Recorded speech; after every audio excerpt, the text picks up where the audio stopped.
How to stop screen turning off while calling on Android. Hello everyone, welcome to this channel.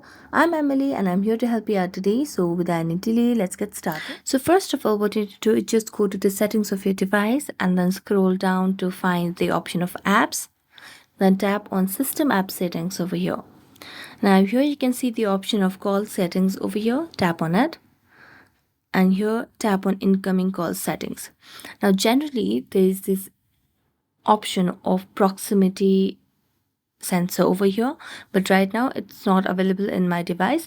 But generally there's this option of proximity sensor which you need to enable so that you do not have your screen turned off while during the call in your device. So you just have to toggle that on and it will fix your issue. So thank you so much for watching this video. If you enjoyed watching it, don't forget to like, subscribe and hit the bell notification for more updates. That's it for today and see you next time.